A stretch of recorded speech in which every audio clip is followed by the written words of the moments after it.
I scanned another box of cereal. Beep. Into the bag. Next item.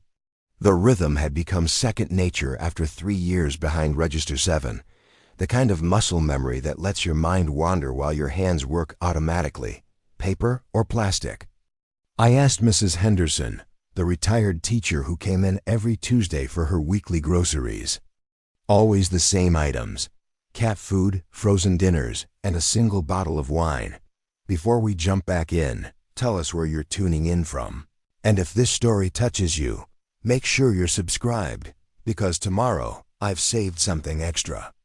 Special for you, Plastic Dear. How's your mother doing? Better, thanks for asking. The lie came easily. Mom wasn't better. The cancer was winning, and these grocery store paychecks barely covered her medications, let alone the mounting medical bills.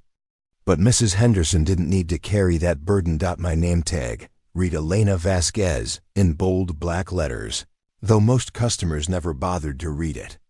To them, I was just another face in a red vest, part of the background noise of their daily routine.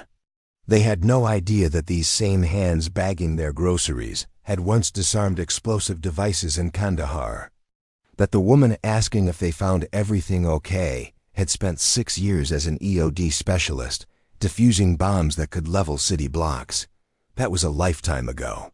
Before the discharge, before the nightmares, before I traded my combat uniform for a grocery store vest and tried to disappear into the mundane safety of suburban anonymity. The afternoon crawled by in its usual parade of shopping carts and credit card transactions. Soccer moms grabbing snacks between practices. Office workers picking up lunch. Elderly couples moving slowly through aisles they'd navigated for decades.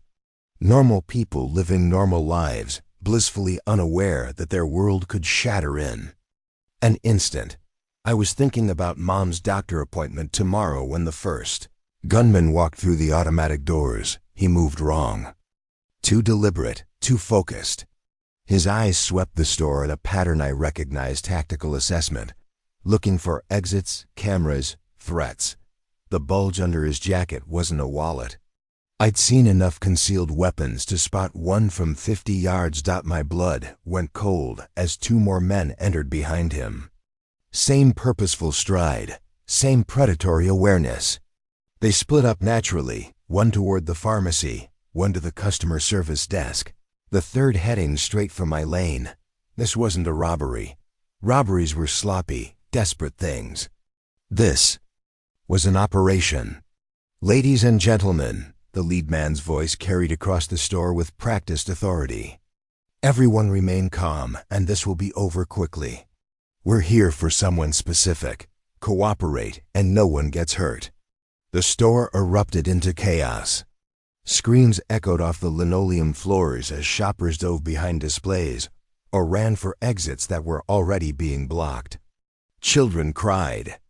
Someone's phone clattered across the floor. I stood frozen behind my register, mind racing through possibilities. Hostage situation, professional team, specific target. This wasn't random violence. They were hunting someone. The lead gunman approached my station, weapon now visible in his grip. Mid-30s, olive complexion, expensive clothes that didn't match his dead eyes. Military bearing, but something else underneath. Mercenary maybe, or worse. Elena Vasquez, he said, consulting a photograph in his other hand. Former explosive ordnance disposal specialist, 515th EOD Company. Discharged after the Kabul incident. My stomach dropped. How did they know? I'd been so careful, so invisible. 3 years of clocking in and out, paying taxes, being nobody special. How had they found me? I think you have me confused with someone else, I managed. Though my voice sounded hollow even to my own ears, he smiled without warmth. The woman who defused 17 IEDs in her final tour. Who saved half a battalion when that compound was rigged to blow. Don't insult my intelligence. More screams from the pharmacy section. Gunshots not fatal from the sound, but enough to establish dominance. These weren't amateurs playing dress-up. They moved like special forces, communicated with subtle hand signals, controlled the space with military precision. "What do you want?" I asked. "Simple. You're going to disarm something for us. Consider it a return to your old profession." He gestured toward the customer service counter where his partner was forcing the manager to open the safe. "Your old friend Marcus. Reeves is making things complicated for our employer. He's been hiding evidence of some unfortunate business dealings in various locations around the city, including here. Marcus." My pulse quickened. I hadn't spoken to him in 2 years, not since the military investigation that ended both our careers. But if he was in trouble, real trouble, it explained how they'd tracked me down. "I don't know where Marcus is," I said truthfully. "We do. He's currently zip-tied in the back office, along with your manager. But he's proven ... uncooperative. Claims he needs you to retrieve what we're after. Something about your special touch. With delicate mechanisms." The third gunman approached from the pharmacy, dragging a terrified teenage cashier. 27 hostages secured, he reported in accented English.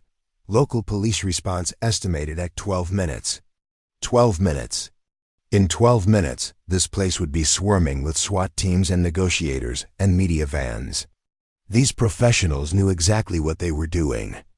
"Here's the situation," the leader continued, his weapon casually pointed in my direction. "Your friend rigged a little insurance policy in case anyone came looking for his evidence. Pressure-sensitive device. Very sophisticated. One wrong move, and half this building disappears." My blood ran cold. Marcus always was too clever for his own good. "He says you're the only one who can disarm it safely. So you're going to walk back there with me, do your magic, and everyone goes home happy. Refuse, and we start shooting hostages until you change your mind." I looked around at the terrified faces of people I'd served for 3 years. Mrs. Henderson, crouched behind the magazine rack, clutching her purse like a shield. Tommy from the deli department, barely 18, pressed against a display of soup cans with tears streaming down his face. Maria from the bakery, hiding behind the flour. Stan probably thinking about her 2 kids at home. These people had nothing to do with my past. They shouldn't pay for my secrets. "Okay," I said quietly. "I'll do it. Smart girl." He gestured toward the back offices. "After you." The walk to the rear of the store felt like crossing a battlefield. My combat instincts were awakening after years of dormancy, cataloging details, the positions of the gunmen, potential cover, exit routes, improvised weapons.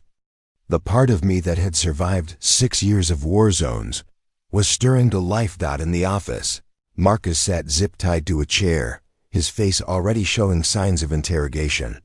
Blood trickled from his nose, and one eye was swelling shut. When he saw me, his expression mixed relief with shame. "Elena, God, I'm sorry. I never meant for you to get dragged into this.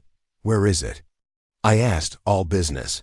He nodded toward a filing cabinet in the corner, behind the tax records. "I built it into the wall cavity. Timer mechanism with pressure plates. Any attempt to remove it without the proper sequence. Boom," I finished. "How long?" "Originally set for 24 hours when I heard they were closing in, but that was this morning. Maybe 8 hours left." The lead gunman checked his watch. Police response. "In 9 minutes, you better work fast." I knelt beside the filing cabinet, running my hands along the edges until I found the hidden panel. Marcus always did good work. The concealment was nearly perfect, but I could feel the slight vibration of active electronics behind the drywall. "I need my tools," I said. "You don't have tools. You have whatever's in this office." I looked around. Desk supplies, a letter opener, some wire from the computer cables. Not exactly EAD kit, but I'd worked with less in Afghanistan. Carefully, I removed the false panel. Behind it sat a device that made my heart skip. Professional work, military-grade components. Motion sensors, pressure plates, and enough C4 to turn Morrison's market into a crater. Jesus, Marcus, what did you get yourself into? Blackwater contract. Went sideways, he muttered. Evidence of war crimes. I kept copies as insurance. Guess it wasn't enough. The timer showed 7 hours 43 minutes and 22 seconds and counting down. My hands moved automatically, testing connections, tracing wires, identifying the firing sequence. It was like riding a bicycle, terrifying, deadly bicycle that could kill everyone I'd worked alongside for 3 years. Police outside, the third. Gunman reported from his position at the window. SWAT van arriving. How much longer? The leader demanded. I studied the device, noting the sophisticated anti-tamper mechanisms. This wasn't just a bomb, it was a puzzle designed by someone who understood EOD procedures. Every standard approach had been anticipated and countered. This is going to take time, I said. Your friend built this to keep people like me out. You have 3 minutes before we start shooting hostages. My hands steadied as the familiar calm of crisis settled over me. This was what I'd trained for, what I'd been good at. In Afghanistan, when everyone else panicked, I got quieter, more focused, more precise. I traced the primary circuit, noting the redundancies and fail-safes. Classic Marcus overthinking everything.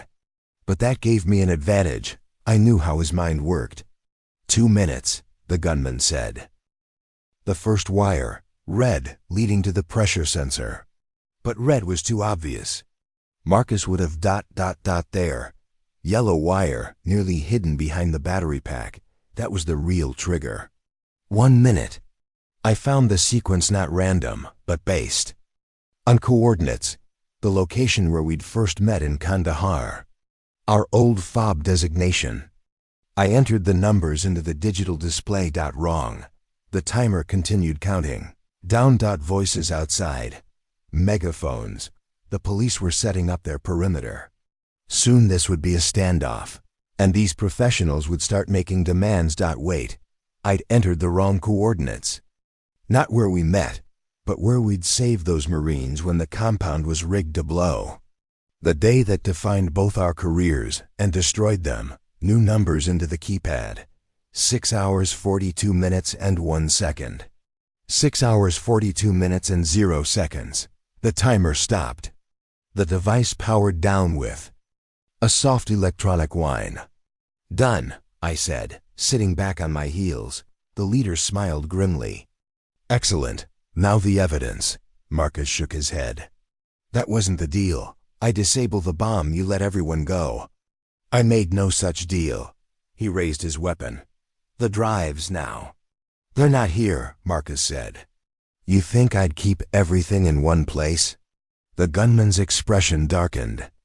Outside, a police bullhorn crackled to life. This is the Atlanta Police Department. The building is surrounded. Release the hostages and come out with your hands visible. Where are they? The leader demanded. Marcus met my eyes and I saw the apology there. Safe deposit box, First National. Elena has the key. All eyes turned to me. I don't have any key. Check your locker, Marcus said quietly.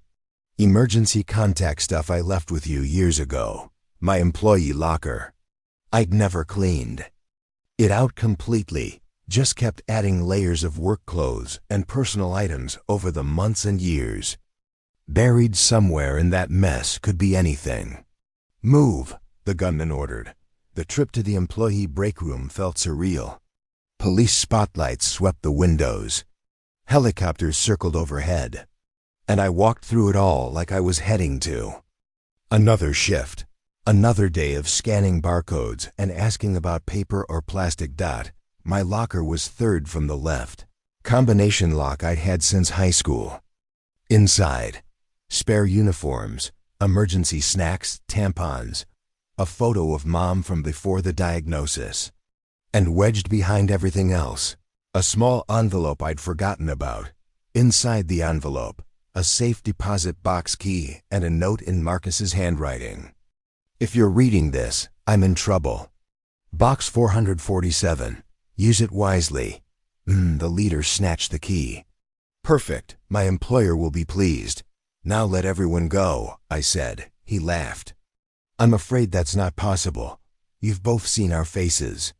You know our methods. Can't have loose ends walking around. The cold realization hit me. They'd never intended to leave witnesses. The hostages were just leverage to get what they wanted. Once they had it. Besides, he continued, we have another use for you. My employer is very interested in recruiting someone with your skills.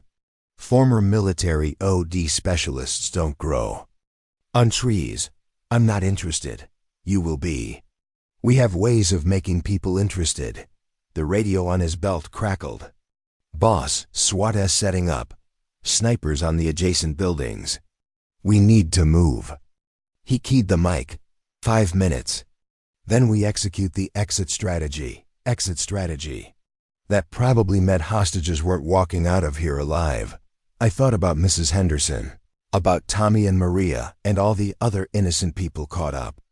In my past, they came here to buy groceries, not to die because of my secrets. What's the plan? I asked. Utility tunnels. Storm drains connect to the subway system 3 blocks away. We disappear underground while police are still surrounding an empty building. What about the hostages? His smile was answer enough. Something inside me, the part that had stayed buried for 3 years, finally snapped awake. These weren't customers or colleagues anymore. They were civilians under threat, and I'd taken an oath once to protect civilians. I'd been Elena the grocery clerk for 3 years. Time to remember Elena the soldier. I need to use the bathroom, I said. He gestured impatiently. Make it quick. The employee restroom was small, just a toilet and sink, but it connected to a storage closet that backed up to the loading dock. More importantly, it had a maintenance panel that accessed the building's electrical system. I pulled out my phone, somehow they'd forgotten to take it, and sent a text to a number I hadn't used in years. Emergency code I'd learned in the Army. One that would route directly to federal law enforcement. Hostage situation, Morrison's Market. 27 civilians, 3 armed professionals. Military. Training. Explosive device neutralized. Elena Vasquez ED 515th, reporting. Then I opened the electrical panel and got to work. The lights went out exactly 90 seconds later, plunging the store into darkness. Emergency lighting kicked in, but the sudden change disrupted the gunmen's careful positions and sight lines. Heard shouting, confused orders, the sound of panicked hostages scrambling for better cover. In the chaos, I slipped out of the restroom and moved through the darkened store like a ghost.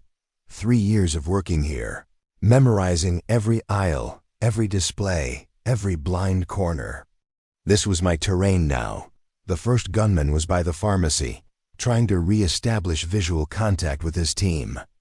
I came up behind him using skills I'd hoped never to need again. Combat knife taken from the deli department. Quick, quiet, efficient. 1 down. The second was shouting into his radio by customer service. I used the shopping cart return lanes as cover, moving through shadows that had once been mundane parts of my workplace. The wire from my earlier work on the electrical panel made an effective garrote. 2 down. The leader was smarter. Had taken a hostage Tommy from the deli and positioned himself with a clear view of the main floor. But he'd made one mistake. He assumed I'd try to get out. Instead, I went up. The maintenance ladder to the storage mezzanine gave me a perfect angle. 20 feet above him, looking down at the man who'd threatened my coworkers. I'd learned patience. In Afghanistan, learned to wait for the perfect shot, the perfect moment when everything aligned and there was no room for error. He relaxed for just an instant, thinking he'd secured the area. That's when I dropped from the mezzanine. Years of EO'd work had given me steady hands and precise timing. The impact took him down hard, his weapon skittering across the floor. Tommy scrambled away toward the other hostages. It's over, I told. The unconscious form beneath me. Police flooded the building 3 minutes later, following the GPS coordinates from my text. FBI bomb technicians secured the device. Paramedics treated the traumatized hostages, and I sat in the break room, still wearing my Morrison's Market vest, trying to explain to federal agents how a grocery store clerk had single-handedly neutralized a professional kidnapping team.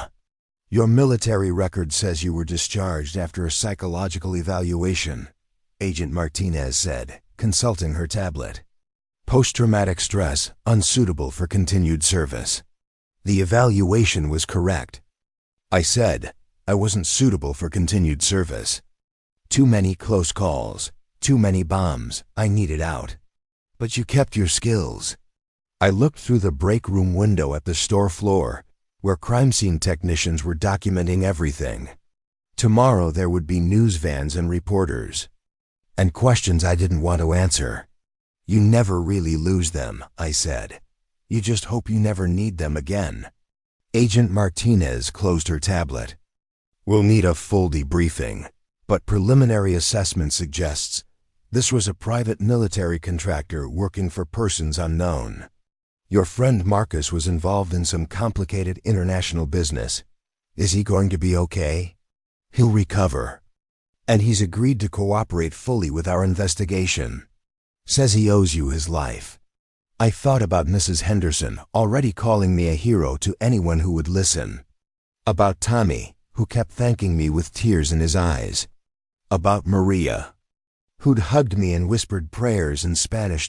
They saw a hero. I saw someone who'd tried to disappear, but couldn't escape what she really was. What happens now? I asked. Agent Martinez smiled. That depends. We could always use someone with your skills. Counterterrorism Division is always looking for EOD specialists who can think outside the box. I looked around the break room where I'd eaten lunch for 3 years, at the schedule where my shifts were marked in blue ink, at the motivational poster about customer service that had always made me roll my eyes. 3 years of trying to be normal. 3 years of pretending I was just another face in the crowd. But normal people don't disarm bombs in office buildings. Normal people don't take down professional killers with deli knives and electrical wire. Maybe it was time to stop pretending. Do I get better health benefits than Morrison's Market? I asked. Agent Martinez laughed. Much better. And your mother's medical bills would be covered under federal employee family health care. I stood up, untying my red Morrison's Market vest for the last time. When do I start? Epilogue. 6 months later, I stood in a similar fluorescent-lit space, this time a federal building in Atlanta, teaching bomb disposal techniques to a room full of agents and military personnel. The nameplate on my desk read Elena Vasquez, Senior EOD Specialist, FBI Joint Terrorism Task Force. Through the window, I could see Morrison's Market across the street. They'd rebuilt the customer service area and installed new security systems. A small plaque by the entrance honored the heroic actions of Elena Vasquez during the incident. Mrs. Henderson still shopped there every Tuesday. Tommy had gotten promoted to assistant manager. Maria had started taking self-defense classes, and sometimes, when my work allowed, I'd stop by to pick up groceries. Just another customer now, no longer hiding behind a checkout counter. The quiet grocery clerk had been a role I'd played, not who I really was. It took armed terrorists and a bomb in the wall to remind me, you can't run from your true nature. Forever, some people are meant to scan barcodes and ask about paper or plastic. Others are meant to stand between civilians and the darkness that threatens them. I'd finally figured out which one I was.